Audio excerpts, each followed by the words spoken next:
Okay, this is our seventh week through Matthew. We are at chapter 16 is where we are picking things up for today after the feeding. Um, every time we gather, I start with this little handy dandy map of Matthew because I think it's just helpful to root ourselves in the story. And isn't it beautiful to see how far we've come? Look at how much ground we've covered in the gospel thus far. But also, each of these five major sections of Matthew has an overarching theme that helps us figure out exactly what Matthew is doing in the sections that we're reading. So, with chapters 16, 17, and a portion of 18 we're going to get to tonight, we are firmly in this section about the expectations of Jesus as Messiah. And really, the question that's being asked here is not just, is Jesus the Messiah? We've answered that question. The question that is really up for debate is, what does it mean for Jesus to be the Messiah? Everyone around Jesus, when he was here on earth, would have had expectations and understandings about who the Messiah was going to be, what kind of leader the Messiah would be, and what kinds of things they would do. And what Jesus is going to slowly but surely unravel are all of those expectations that come from a false vision of who he is. And then later, we're going to get to, I think at the end of this section, we'll get to the parables where Jesus is going to give us the reality of the upside down kingdom. He's going to subvert those expectations and show what the kingdom is really like and how he's upturning modern assumptions about how the world should work and just putting them on their head. So that's kind of where we are. Let's dive into 16. And this is one of those that I warned you, I'm kind of going to breeze right on by because we've already covered the sign of Jonah. I told you in the email, I have an untested theory that this is the end of a parallel section of Matthew that began in chapter 12, verse 38. So we talked about this, the sign of Jonah, and what did we say that Jesus is kind of teasing out with the sign of Jonah? There's an obvious one, and then I think one that was a little less obvious. His resurrection. Totally. That's the obvious one. 3 days in the belly of the fish, coming back out. What was the less obvious one? And it had a lot to do with what Jonah was supposed to do.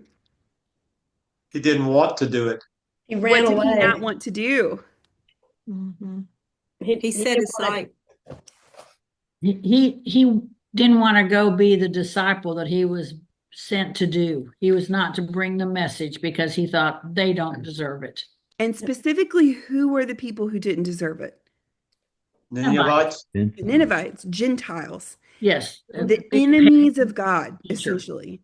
And so, what we've had in Matthew up to this point now is he opened with that idea, teasing out how he was going to be the one to go where Jonah didn't want to go. Now we have this nod to Jonah again, and sandwiched in between these two references to Jonah are what? It was what we focused on a lot last week, feeding stories, miracles focused on the Gentiles. And so this section, I think, if you are a Jewish person reading Matthew's gospel, you think the Messiah came primarily for who? Jews. The Jews. All right. It would be an example of the upside down kingdom if Jesus were saying it's not just about you, actually. We're going to invite the rest of the world into this too. And so I think that's what Jesus has been doing, is showing them that part of the upside down kingdom is inviting in the kind of people that you wouldn't necessarily assume are invited in. And Jesus says, ooh, you guys can interpret all kinds of things, but you have totally missed where this is really going. Does that make sense?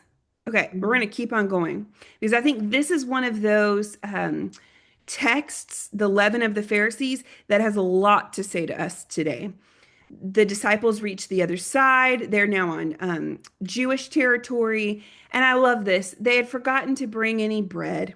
Does this start to sound familiar? again, I think this is part of closing out the feeding stories. All of this meant to be read together. So Jesus says, "You don't have any bread." Well, watch and beware of the leaven of the Pharisees and the Sadducees, which kind of comes out of nowhere. They're hungry, they want bread, and Jesus goes, "I'll tell you about the bread you need to be watching for, the bread that you need to be consuming." Um, Leaven is what? It's also called yeast. And if we have anybody sourdough bakers, okay, Goodness. D for sure, Mary.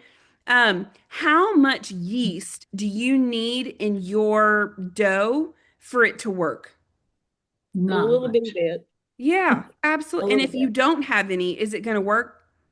No. No. So you have to have some yeast, but just a little bit. What happens if you were to take dough without any yeast and put just a little bit of dough with yeast into the same mixture? It'll rise. It's going to rise, right? Yeah. So what Jesus is saying is even a little bit of what the Pharisees and the Sadducees have to offer is enough to influence everything, the whole shebang. Now we read this and we have to remember that bread is a symbol for teaching and wisdom. This is why in John's gospel Jesus calls himself what? Bread of life. Bread of The life. bread of life. Here it is. I am the bread of life. Whoever comes to me shall not hunger. Whoever believes in me shall not thirst. There is something about the teaching of Jesus that satisfies. When Jesus is in the wilderness and he's being tested and he's hungry, and Satan says, "What? Take these stones and make bread." And Jesus says, "What? Pick them up. You can't They live by shall bread not live on bread alone, but Bread only alone. the word of the Father." alone. He's talking about the teachings of God. And so what he's using this metaphor. By the way, yeast, leaven in the Jewish worldview was a way of talking about sin or corruption, like that kind of bad influence. And so he's saying, look, you're following me. You're attempting to learn my lifestyle, my wisdom, my teaching.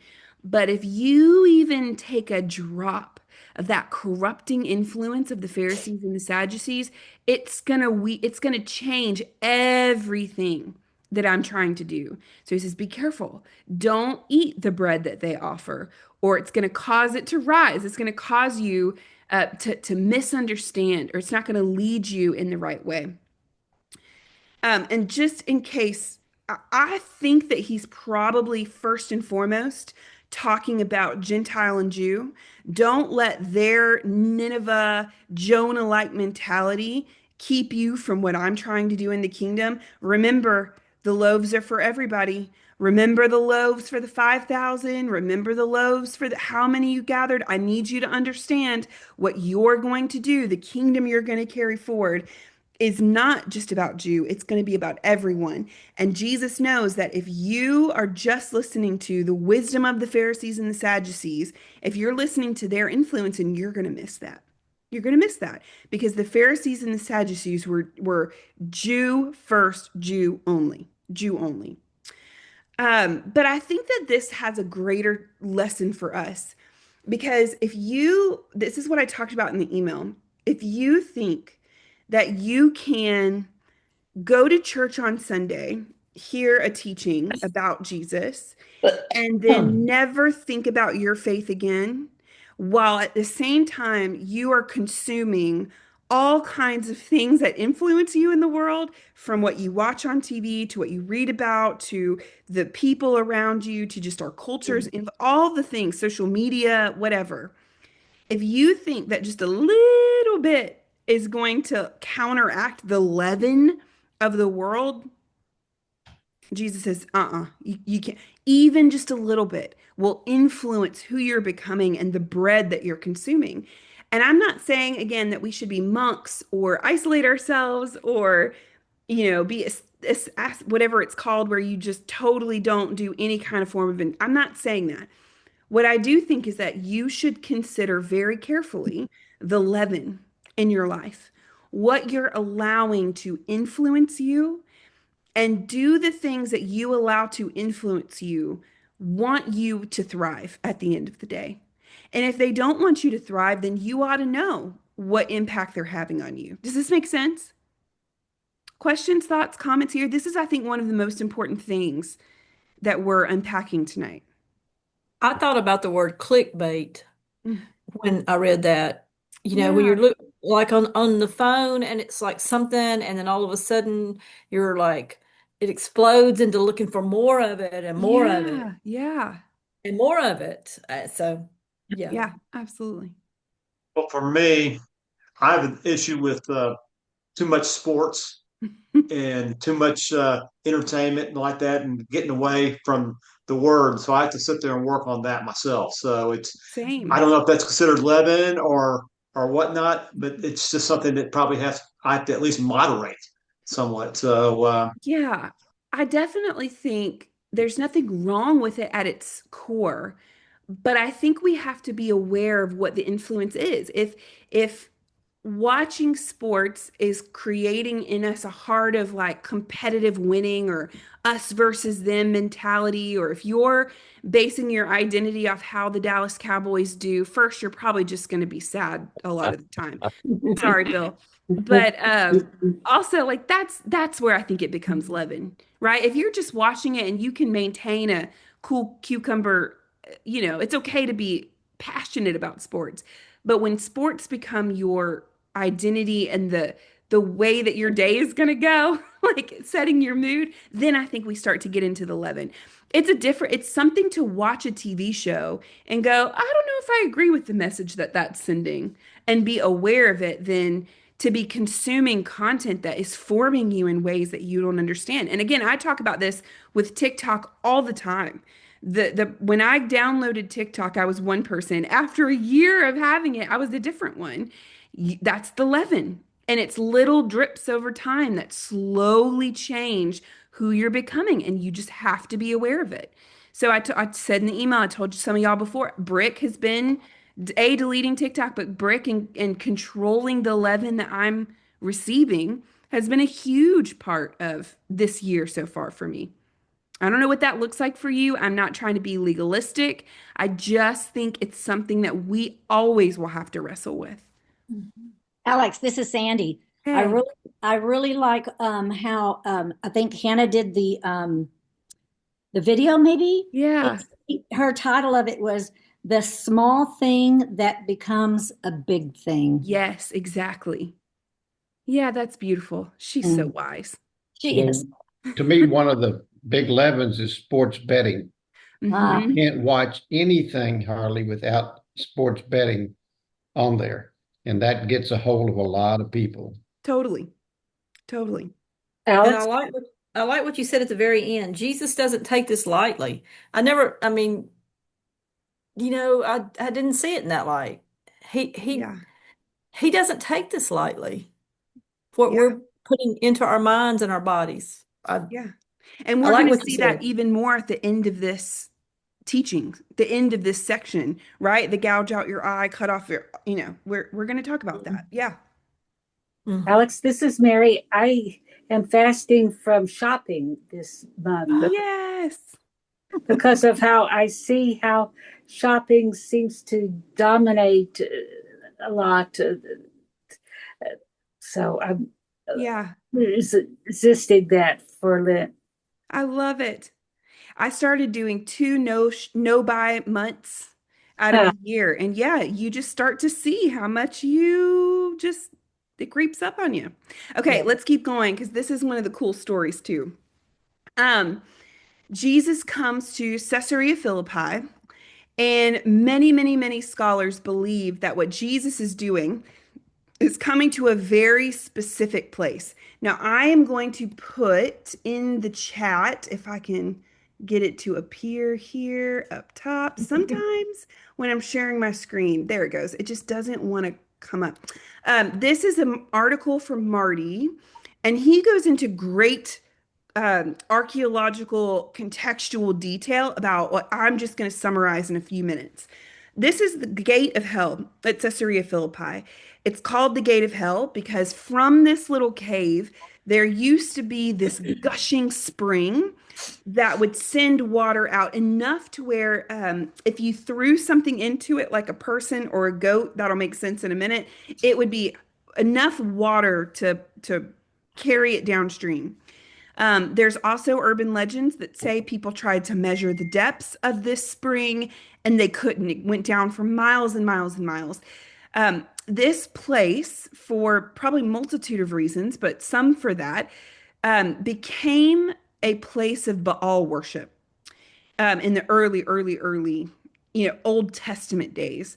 It was associated with Baal worship through all kinds of ritual pagan sacrifice. During the time of the Greeks, Baal was replaced by Pan, who was just kind of an all-consuming god, fertility. It's not safe for work for me to go into all the things that Marty talks about that happened in ritualistic stuff here. If you're curious, you can read his article. It's gross. But just know it all centered around fertility and goats. And I can't explain it, okay? But this became, here, I'm going to show you a temple for Pan, where people would come from all over to worship the gods, specifically the fertility gods, to worship Pan. His festival was called Pandemonium, and if you read about it, it really was. And here at the mouth of this cave, you can see some structures in the rock. These would be places where little statues of gods were put into these niches, including in, I think this one here, there would have been a 6-foot tall golden phallus. Again, fertility. Okay. Marty talks about the idea that most Jewish rabbis would not teach on something unless they had a visual lesson to draw the disciples' attention to. And so it is here at the gates of hell, like one of the centers of pagan worship, the centers of worship in Jesus's day, where people would come to do all kinds of debased, crazy, ritualistic worship, where this story takes place. And again, you can read more about what some of that looks like if you choose to in the article I just put in the chat. So Jesus comes, and many believe that he is standing in front of this cave called the gates of hell, with all these statues of other gods and goddesses around him, and is standing in front of this place where he asks his disciples, "Who do you say that I am? This is so-and-so God, Baal, Pan. Who do you believe that I am?" Isn't that an intriguing question in this context? They say, well, some say you're John the Baptist, other Elijah, others Jeremiah, or one of the other prophets. And Jesus says, okay, great. But I didn't ask what other people say. Who do you say that I am now? So he goes, who do people say? What do you believe? What do you believe about who I am? And it's Simon Peter who answers, you are the Christ, aka Messiah. You are the Son of the living God. And that word living becomes really important when we think about where they are in their context, because Pan was said to have died. So again, Peter is sharp. And he is picking up immediately on what Jesus is putting down and saying, oh, you're all these other gods are dead God. You are the living God. And Jesus says, oh, yes, Peter, spot on. Blessed are you, Simon Bar-Jonah, for flesh and blood has not revealed this to you, but my Father who is in heaven. And I tell you, you are Peter, which means rock. And upon you, Peter, on rock here, I will build my church. Now, there's lots of ways that could mean. I love how Marty talks about this here.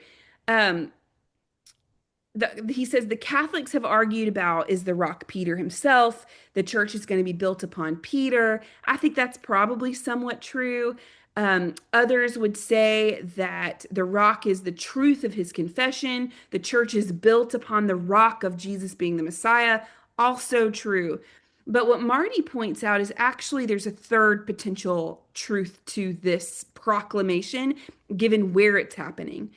He says because of this cultural setting of Caesarea Philippi, of the gates of hell, it's like Jesus is saying, listen, I'm building my church and I'm bringing the kingdom of God right here. In other words, to the very gates of hell. I'm going to bring shalom, peace, to the most incredible chaos, to the very heart of idol worship. And the gates of hell, the worst that these gods have to offer, all of the pagan worship and crazy stuff that happens with it, will not prevail against what I'm doing in the world. And I think probably all three of these are true. Anytime in the Bible I've seen where there's like multiple innuendos, or could it mean this? Most of the time it means both, where Jesus is doing multiple things at once. And I love what Marty says. He goes, this raises 100 different observations, but one of the most impactful for him, is that in this region, is that Jesus's movement in the world is an offensive strategy. Jesus is taking the kingdom right to the very gates of hell. And I love that because when you think back to Genesis 3, what Jesus is after, what he's doing is crushing the head of the snake. He's not tiptoeing around evil and biting off little chunks and making it, he's going right to the source. And what a better object lesson to say that than the place that is called the gates of hell. So on that rock, on the truth of him being the Messiah, on Peter himself, who we'll see is such a key role in the church, but then also just atop the very gates of hell, the church is going to be born and thrive in the world. And how beautiful is that moment? And as what often happens in scripture, you have this beautiful, wonderful moment and then like crushing blow right after. From this time, this sentence right here is pivotal in Matthew's gospel. From that time, Jesus is going to tell them plainly, it's, at least Matthew says, exactly what's about to happen to him. But this verse 21 in chapter 16, marks the turning point in Matthew's gospel. From this verse on, Jesus has set his sights toward Jerusalem, and he will go from the north in Caesarea Philippi all the way down to Jerusalem. So you can think of everything we read after this point as the slow march to Jerusalem and to the cross. And what beautiful symmetry that we just happen to be reading that now at the beginning of Lent as we march toward the cross and the resurrection. Question. Again, oh, yes. It's just minuscule, but how many days or how long was it from this point to the time he got to Jerusalem? That's a great question. I don't know exactly. I don't know from a literary standpoint what Matthew would say. I imagine it would have taken a few weeks to get from here. I'll show you. Let's Oh, see. yeah. Oh, right. Here we are. I looked at it earlier today. I know it was, Caesarea Philippi is way up here. This is the Sea of Galilee here. So, I mean, we're talking about a pretty lengthy journey. Jerusalem would be way here. Look at this. Caesarea Philippi is here. Yep. Oh, it's one of those pictures that doesn't just get right in it. Caesarea Philippi is way up here. You have Galilee and the Sea of Galilee, and then the Jordan River all down here. Jerusalem would be right here. Here it is. I know it was a long bus ride. It was a long bus ride. Imagine just walking it with 12 guys huffing behind you and a crowd of people following you. So I would guess weeks, but I don't know. Okay. It could have been a long time. So again, beautiful, wonderful moment. Peter, yes, you got it. Great moment of faith. And then, oh, poor Peter. Poor Peter. Yep. Peter hears Jesus say, I'm about to die. I'm going to be raised back to life. And for whatever Peter thought the Messiah would be, he's just proclaimed Jesus to be Christ.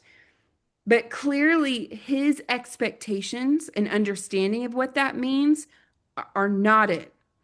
Because he does not have a category for a dead and resurrected Messiah. in his mind, he probably thinks Jesus is going to Jerusalem to like kill all those pagan god worshippers or to overthrow the Romans and all. He has zero category for what Jesus is talking about. And he calls his rabbi out on it, which chutzpah, as Marty would say. I mean, he's got cojones to be able to do that to his rabbi, right? I can relate to Peter. I feel like he's got a hot head too. Far be it from you, Lord. This shall never happen to you. And maybe if you were to be kinder than I have been in this past moment to Peter, maybe you think, I'm not going to let them kill you. I'm tough. We got 12 guys over here. We're not going to let this happen. We'll die before you die. And Jesus says to him, words you would never want to hear your rabbi say, get behind me, Satan. Now, in some of your translations, including here in the ESV, you have a capital S, which makes it seem like it's the Satan. That's not what this says. It is not to my knowledge, and I could be wrong, I do not believe that this is the Satan. What this is most likely is the word in Hebrew, like Satan, which means adversary.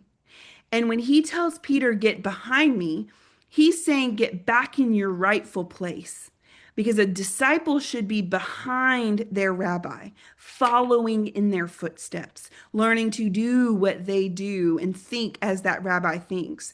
So Jesus isn't like, get away from me, you chief evildoer. It's more like, I think what Jesus is saying is, no, you need to learn your place. Come back. You've stepped out of bounds. Come back behind me. You've got some more to learn about this. Right now, you're being the adversary, and I want you back on my team. Does that make sense? It's a little softer. I think it still is important. He even says, you're a stumbling block, a hindrance to me. And I love how Elizabeth pointed out the wordplay here, that the rock has become the stumbling block, like the rock in your path. And Jesus saying, we're not going to do that, Peter.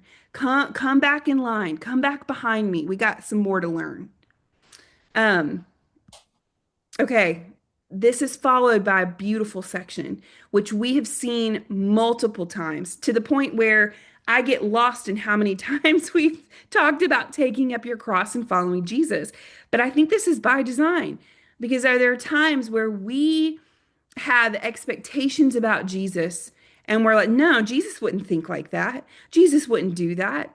And I think there are times where Jesus wants to say to us, no, come back behind me. You've still got more to learn. This whole business of following me, of being a disciple, is going to feel a little more like holding a cross than it is marching toward a victorious military conquest. And how often do we treat following Jesus like a victory to be won in the world rather than a death to be died? You know what I'm saying? And I think Jesus just wants us to remember, if you want to follow him, which is what he's saying, come after me, you're going to have to deny yourself. For whatever this looks like, take up your cross, sacrifice, follow me where I'm going. Whoever would save his life will lose it, but whoever loses his life for my sake will find it. I do not think he is talking just about physical death here. He is talking about a way of living. Again, following Jesus is a way of life. He is talking about a way to live. What will it profit a man if he gains the whole world and forfeits his soul? I don't know what this looks like for you, but I think it's worth spending time in prayer tonight or sometime this week to really ask God, what is the cross that he would have you take up?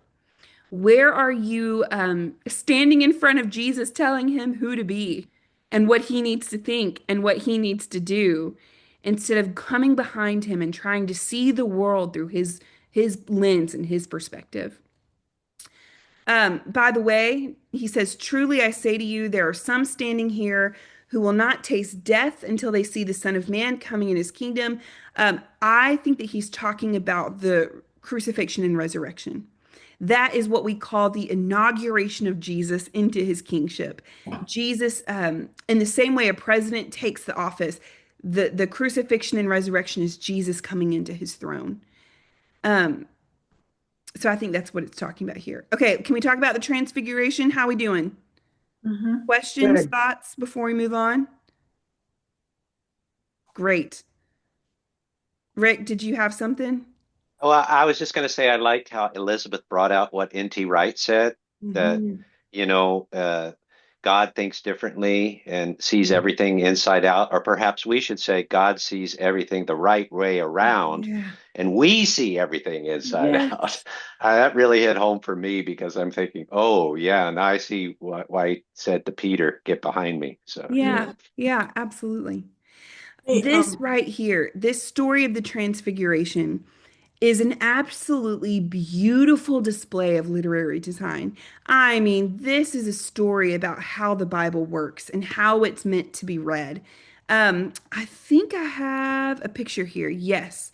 This is one you might want to take a photo of. I think this is so cool. And I didn't learn about it until writing this email from last week. Tim made a passing comment, and I had to do some research to figure out what they were. But he says there are 7 mountaintop moments in Matthew. 7. 7 mountaintop from the very beginning all the way to the end of the gospel. There's the mountain of testing. Remember, the Satan takes him up on a high mountain. Throw yourself off, the angels will catch you. Or that was the temple, which is on a high mountain. There's the Sermon on the Mount. There's the feeding stories that happened on a mountain. There's Transfiguration, which we're about to read. There's the Olivet Discourse, which happens on top of the mountain, one of the last speeches of Jesus. The crucifixion happened just outside of the city walls of Jerusalem, which is up on a mountain. And then there's the commissioning moment, the Great Commission, which also happens on a mountain. 7 mountaintop moments. Isn't that beautiful? I'm going to put one more resource for you in the chat. This one is from the Bible Project, and it's about the symbolism of mountains. They have a video and all kinds of podcast series, all kinds of stuff about what the symbolism of mountaintop moments are. And the short of it is, mountaintop moments are places where you go to be with God. If you're going on top of the mountain, if the literary author of the Bible says we're going up on a mountain, you can expect to encounter God. The burning bush, Mount Sinai, all of these incredible moments, the sacrificing of Isaac, all of it happens on mountaintop moments. And so there are 7, aka complete, moments in Matthew. And again, in Jewish literature, the center is the beauty, the center is the focus. And wouldn't you know it, the mountain of transfiguration is the center of Matthew's gospel if you take these mountaintop moments into account, which tells me that there is something about who Jesus is and what he's doing or what's happening that is central in the communication of this story. There's something for us that really puts everything into perspective and that Matthew wants to draw our attention to. So let's read it and see if we can't figure out what that is. So after 6 days, funny enough, so on the 7th day, we go up on this mountain. And again, moment of completion here. We're led up on the tall mountain, and Jesus is metamorphoed before them, aka he's metamorphosized. Think of the butterfly. He's changed. This is where that word even comes from. And his face shines like the sun. His clothes become white as light. Where have we seen a biblical figure whose face shines? And if you can't Moses. remember, I mean, Matthew Moses. just drops it right here for us. Got you Yeah, this is the telling us. Moses story. This moment in Exodus happens at a very particular place. Moses has been up on the mountain, getting the words of the covenant. He has come down. The Mount Sinai has happened. I think Mount Sinai has happened. I'm pretty sure. The golden calf story. But Moses is meeting with God. And after he meets with God, his face is so shiny, they have to put a veil over him. But also, this section comes right after Moses has been given the law and has had to mediate on behalf of the people. Remember, they built the golden calf, and God's like, you don't even know what they're doing down there, Moses. I'm going to wipe them out and start all over with you.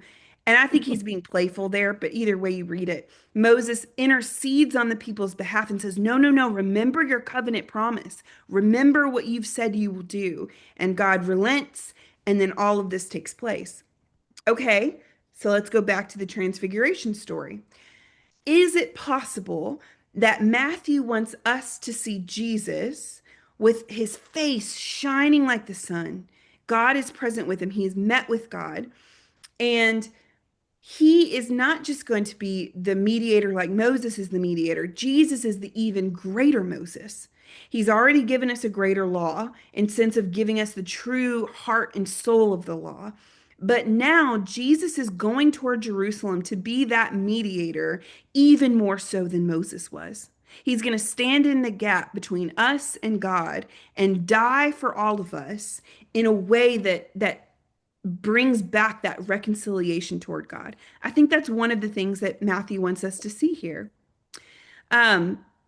Also, Peter, again, knows his scriptures really, really well, because after this scene with the shining face of Moses in chapter 35, we get a little something about Sabbath, and then we get a lot about the tabernacle. The construction of chapters and chapters about the craftsman who's going to do it, and every single measurement, all the things that are going to just all this stuff about the tabernacle. And what you need to remember is tabernacle is dwelling. That's what the word means. It's a dwelling place for God. It's also a tent. The original tabernacle was what preceded the temple. It was a tent. It's the place of God's presence on earth. So the place where heaven and earth meet. It's the hot spot of God's presence in the world. And it's the place where people can go to be with God. So look at what Peter says. Oh, this is great. I love this, God. It's so good we're all here together. Hey, if you want, I know the story. I know what's coming. I'll make 3 tents here. We can do this whole tabernacle thing. I'll make a tent for you. I'll make a tent for Moses, for Elijah. I mean, do you see where he might have gotten that idea? Mm-hmm. He's saying, I know what God's about to do. God's going to come dwell with us. We're going to make this like new temple right here at the mountain. All that old temple has been corrupt. We're going to make a new temple. And it's at that moment when from this bright cloud, a thundering voice rings out. It's almost as if he's interrupting Peter. And I picture God being so excited that he just thunders this out. This is my son, beloved son, with whom I am well pleased. Listen to him. And what is so cool that Marty points out about this one phrase is that God himself is quoting from each section of the Hebrew Bible. So the Hebrew Bible is broken into 3 sections. You have the Torah, the law, the first 5 books. Then you have what's called in Hebrew the Nevi'im. And that is the book of the prophets. So all of Daniel, all of those stories. And then you have the Ketuvim, which I like to call it the kitchen sink. It's like everything else. If it doesn't belong in the Torah and it doesn't belong in the Nevi'im, then it belongs in the Ketuvim, the kitchen sink. That's where you're going to have all of the writings, as they're called. So this first part right here, he says, this is my beloved son. This is a quotation from Psalm 2:7. This is my beloved son. So which one would that be? Jesus. It's not The Torah. Writing. Writings, exactly. Okay. With whom I am well pleased. This comes from Isaiah 42:1, which is one of those scriptures that's very prophets. messianic in nature. The prophet. So that's the Nevi'im, the prophets. And then what about this one? Listen to him. We've read this together. This is Deuteronomy? Deuteronomy, the Shema. Torah. Shema him. Not just listen, but listen to what? Him. Listen and remember what Shema means? When I Obey. tell my kids to listen to me, Obey. I don't want them just to hear what I'm saying. Hey, Hear, O Do. Israel. Obey. Hear, listen to him. The exact quotation they say is 18:15, Deuteronomy 18:15. And what he's saying is, yeah, obey him. Listen, do what he says. So here we go. Which one is that, by the way? The law, Torah. That's right. It's the law. the Torah. Why does God do that? Why does he quote every part of his Hebrew Bible in response to Peter's proclamation about tent making? All leads to Jesus. Yeah, absolutely. I think you're right, Jimmy. I think he's saying, you're right. You don't even know how right you are. You get the story, Peter. You know where this thing is going. The whole story is pointing in this direction. And wouldn't you know it, Peter? We've already read about how the church is going to be built upon the rock, right, Peter? I think Peter has no idea how genius this really is. And this was the part of the email writing it that made me emotional. Because a tent is a dwelling place. We know that it's going to become the tabernacle, is going to become the temple later. And who have we read about in scripture? There's really two groups of people that I want us to consider who are that tent-like structure where heaven meets earth, where God's presence is mediated to the world. Who's the one figure in the story? It's the Elijah? Sunday school answer. Oh, Jesus. Jesus. Oh, the balloons celebrating Jesus. I've got to figure out what triggers those one day. Jesus is the new temple. We're going to see him say that when he flipped, destroy this and I'll build it in 3 days again. Jesus considers himself to be the new temple. But then when Acts comes along, who have we read about that becomes the new temple for real? In addition to Jesus. The Holy We Spirit. are. We We are. are We. the church. Mhm. The church. Peter says, I'm going to build 3 tents. And I think God is going, you have no idea how many tents you're about to build. Because what's going to start here is God's presence with this small group of disciples that then spreads out into every corner of the world. And isn't that beautiful? How he's speaking this truth and God says, yes, this is where the story is going. But just wait until you see how far it's actually going to go. We're not staying on this mountain. My new temple is not going to be confined to this one mountaintop. It's going to be far reaching to the ends of the earth. And this is the story that moved me so much this week. Jesus says to them, because they're afraid when they hear God's voice, which is a reasonable reaction in scripture when people hear from God. He says, rise and have no fear. And I think this goes all the way back to the gates of hell. If God is going to come and build his church on the very gates of hell, then what on earth do we as his church have to fear? There is nothing that can overcome the church. There have been a lot of conversations about the decline of the church, and the church is not declining, it's exploding. It may be declining in some places, but there is nothing that's going to overcome the church. Don't have any fear. God says, do what you are called to do, which is be a dwelling place, a place where God's presence and love and mercy is mediated to the rest of the world. Questions, thoughts, comments on that story? Okay, high mountaintop moment, excitement. Yay, Peter, this is so wonderful. And then womp, womp, womp. Here we go, crashing down once again.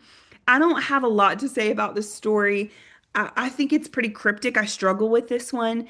The disciples are trying to do healings, which is what Jesus has asked them to do. We don't know how they were trying to do it, only that they were not able to do it.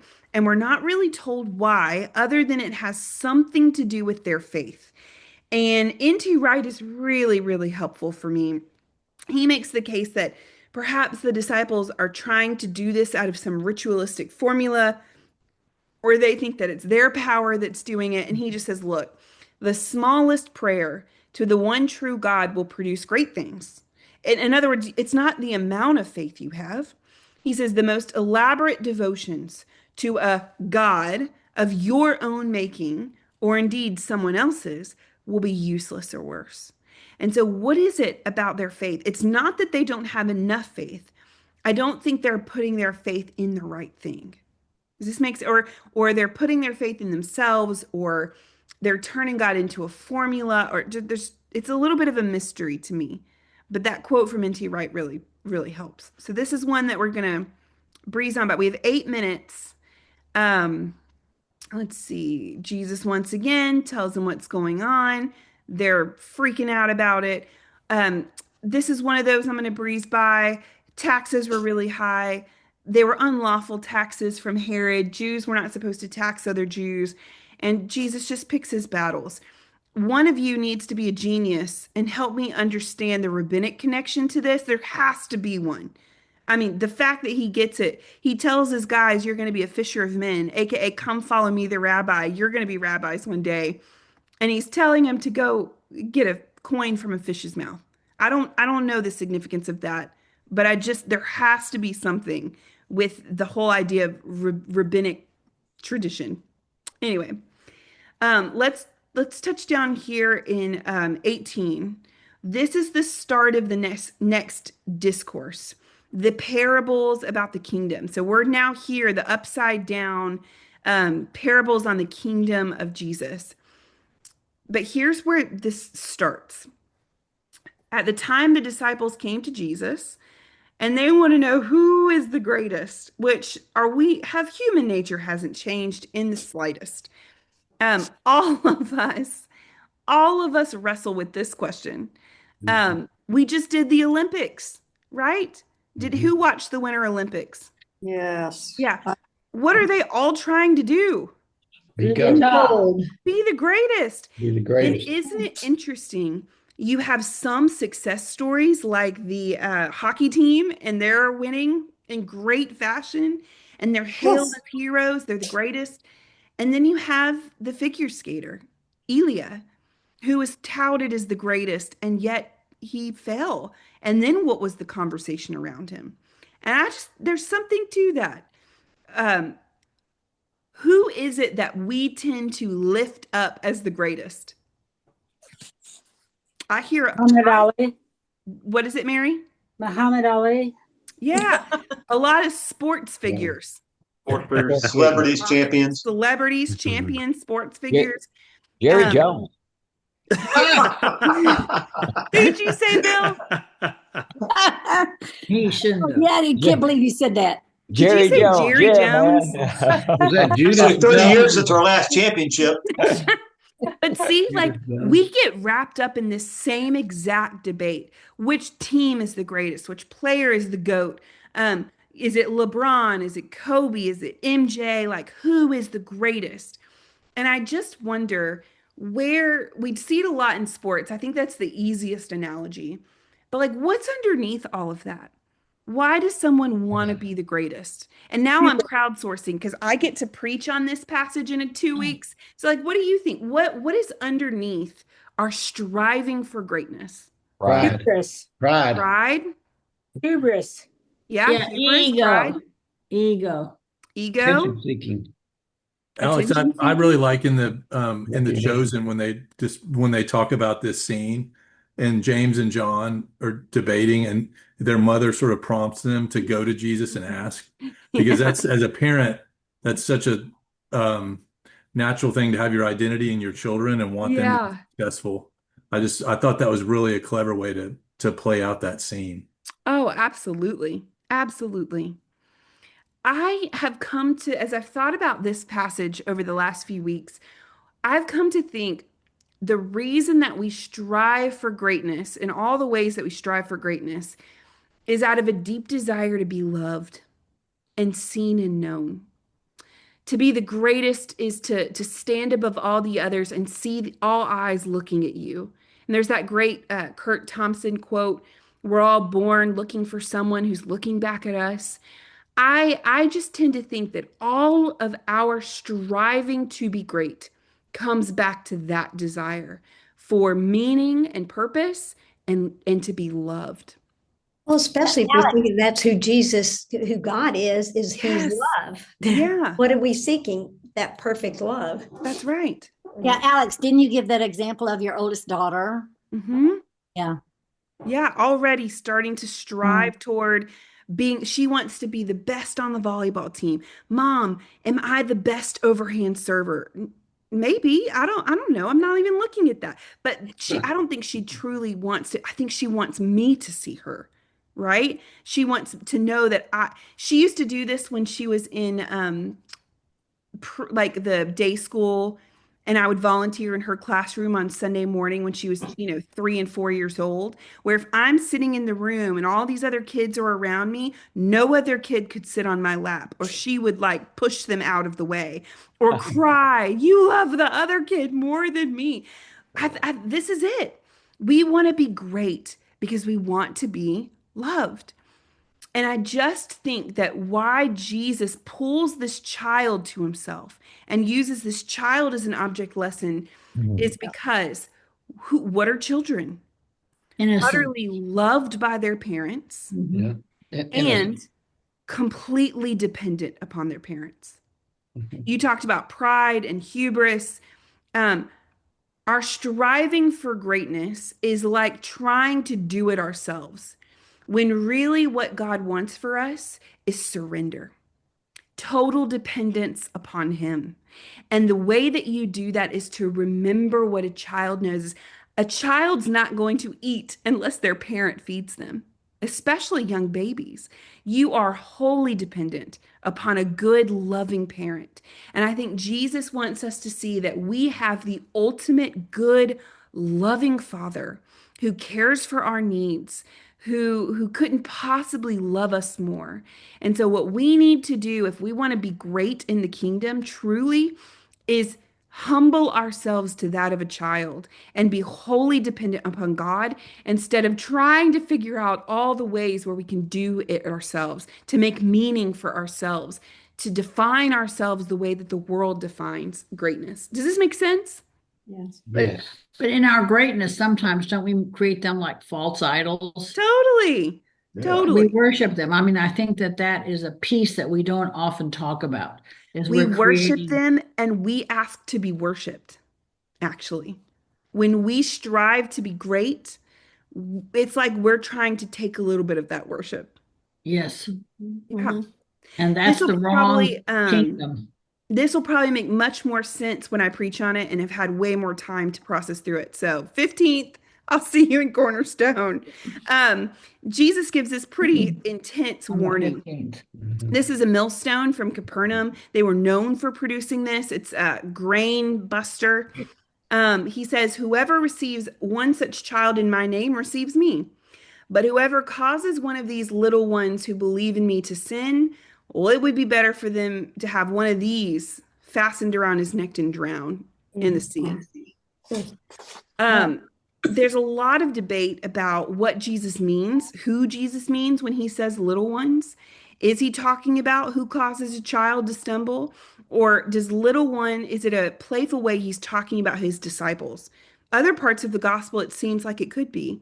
And so is this a way of saying, woe to those, the leaven of the Pharisees, who would cause the little ones who are humble and learning to follow me to stumble?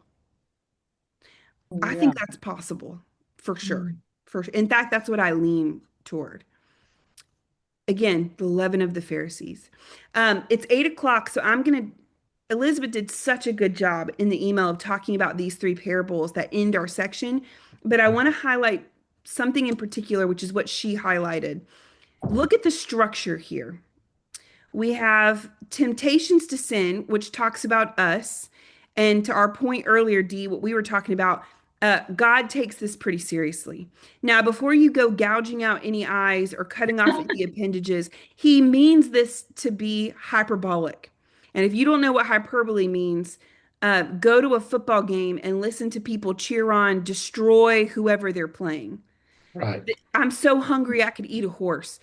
Are you going to eat a whole horse for real? No. It's hyperbole. That's what Jesus is doing. He is saying, take sin so seriously that you will do whatever it takes. Take sin so seriously that you dumb your phone and make it turn off at occasion, right? You can't just let the leaven grow. You have to cut it off. And you Yeah. have to do that judiciously. Now you have that personal, how we handled sin in ourselves. Then you have this reminder about the character of God. God is the generous, loving shepherd who will go after the lost and track them down, even the one, and rejoices over the one who comes back to him. The generous, loving God. And then you have another parable about sin in the community. Do you see the structure here? At the heart of it is what? What is Matthew drawing your attention to? What's at the center of this section? The parable of the lost sheep. What are we supposed to take from these three parables first and foremost? What's the most important message? About the one that's lost. Generous, loving Father. Exactly. So if you're Always reading loving. this and you're Always loving. thinking shame, guilt, oh my gosh, I'm terrible, you've missed the message. You've missed the message. The main message here is generous, loving, grace-filled God who will track you down to the ends of the earth. But because of that, what should we be what should be our attitude towards those who sin against us? If need to this is take God's action. attitude for those lost sheep who go astray toward him, what should be our attitude for lost sheep that go against us? You see kind of how this is building? Yeah. You've been forgiven much. Forgive Why those. can't you Forgive forgive? others. Forgive them. Forgive them. Now, Marty points out here that there is a natural progression to this. And what churches have done, I think, a little wrong is turn this into a formula for like church excommunication. This is not a formula to be followed. This is a parable. It's a story. And true conflict resolution is not a one size fits all. Everyone here knows that who has kids. What he's saying is first you and him, you and the person who upset you. Conflict has kids. You and him, you and the person. Oh, sorry. First you and the person, then you add a couple more. Then you go to the whole community. In other words, start with the fewest amount of people possible. Someone hurts you, you're not going around with the bullhorn telling everyone and anyone about it and trying to shame that person. You start with them. And if you need help, you bring in a few people, not every person in your community. Does this make sense? You're trying to handle conflict in the smallest circles as possible instead of going all in and like shouting it from the rooftops from the very beginning. Make sense? Yes. One more thing I think that's really worth pointing out, because this is a hard one, and Matt Tuggle just blew my mind with this. He says, if he still refuses to listen, even when you've brought it to the whole community, and remember here, this bothered me in seminary. When they say bring it to the church, they're not in 13 or 14,000 member churches like we are today. When they say bring it to the church, do you know how many people that would be talking about? Just 25. A household. Yeah, A household. Okay. Go ahead. So we're not talking about get up on a Sunday morning and proclaim someone's sin to the whole community. That is not what Jesus is talking about. He's saying in front of you, it's like a small group or your Sunday morning class, which makes some of y'all uncomfortable, and I get it. But he's talking about a much smaller group of people. When you see the word church, don't think Cornerstone or Sanctuary or wherever it is that you worship on Sunday. Does that make sense? I think that's just really important. Where two or three are gathered in his name, right? So yeah, it doesn't have to be a big group. It shouldn't be. That's the whole point of this message. And people read this, they let him be to you as a Gentile and a tax collector. And they go, great, excommunicate him. We never have to talk to him again. But hold on. The author writing this is a tax collector. Yes, how he did is. Jesus teach him or reach him? What have we just spent all last week talking about when it comes to the Gentiles? What is Jesus saying here? Treat them like a Gentile and a tax collector. How do we treat Gentiles and tax collectors? They're all children of God. With love. They're all children of God. You try to bring them back into the kingdom. What Matt said that just I loved was when they have now been placed by their own sinful unwillingness to forgive or for whatever, to obey, place themselves outside of the kingdom, your goal now becomes get them back into the kingdom. It's like you're evangelizing all over again and trying to help them learn to follow Jesus all over again. This is not a message of excommunication. This is a message of reconciliation and redemption. Very, very different picture here. So I would just encourage you, the message of Jesus is not cut anyone off. The message of Jesus is always bring them close, love your enemies. And this is not, I am not talking about marriages or sessions of abuse. I'm not talking about those things. I am talking about in general, when there's conflict, the heart of Christ is toward connection and restoration and redemption, not excommunication and cutting people off. Does this make sense? This is a hard message because we live in a world today that is more and more apt to just sever ties and move on. And sometimes you need to hear me say, sometimes that's good and healthy. But Jesus says, look, the heart of your Father is the Father coming after the lost sheep. And as a community, that is what we should be after as well. Does this make sense? All right. Questions, thoughts, comments as we bring this to a close? Anywhere that this is unsettling you or inspiring you?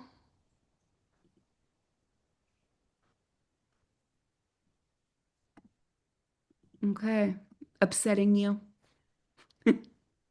I think I was kind of moved, Alex, the same way you were, where when it was brought out this week about us being that place where heaven and earth meet, you know, and how, you know, that's the last thing I think of most of the time when I get up in the morning. It's like, I pray to God and I think heaven's over there, but wait a minute, heaven's right here, you know? Oh, yeah. So it kind of reorientates your whole disposition in terms of, okay, put on the body armor. You got to do it again today. You know? Yeah. Yeah. Well, I love that, Rick. I even thought like God is reminding Peter he's carrying the whole story forward, but so are we. Every single one of us is carrying the entire story of Scripture forward. What a gift and a responsibility. Yeah, that's the key. I love that. Put on your armor and keep going. Yeah. What Get some new else? armor. One thing I thought of that was interesting was that he said that you should go and tell that person alone about the problem that you see. Yeah. Other people around. Yeah. Smallest circle as possible. Then you start to add where you need help. All right, friends. Another week down. It's hard to believe, but we'll be at Palm Sunday's reading I think next week or the week after. I mean, it's real soon. The plan is going to start to slow down a little bit as we get closer to Easter. In fact, the Holy Week will feel like we're not covering much of anything. And then the last week of the plan, post-Easter, is like 4 verses a day. So just enjoy the pace that's moving a little bit slower. Spend some time in these stories and don't ignore the reflection questions at the end of the email. That's where the gold is. Reading the story, knowing things about Jesus is not the end goal. The end goal is it's getting behind Jesus, like what he tells Peter to do. Get behind me and put yourself in right place, following after Jesus. So I don't know where you need to do that. I don't know what it looks like to take up your cross, as we learned again tonight. But allow those messages to like sit with you and mess you up a little bit this week. Do we have anyone who would be willing to close us out in prayer before I tell someone to do it? I will, Alex. Thank you. Dear gracious and heavenly Father, thank you for the word. Thank you for the Zoom meeting, getting together and stuff like that. And thank you for the lesson that we had, where I like the fact that we talked about how we sit there and beware of the leaven that is spread throughout this world, and allow us not to sit there and get caught up in that. And at times, let's at times be bold like Peter was at times, but also be humble at the same time, and not sit there and step out in front of Jesus, but follow Jesus, and allow us to sit there and be surrender to our lives, and surrender whatever things that we need to do, and help us to love others just like you loved us. And I praise this in your son's name, Jesus. Amen. Amen. Amen. Okay, Amen. we'll see you back here next week. Thank you, Alex. Thank you, Alex. Bye. Happy reading.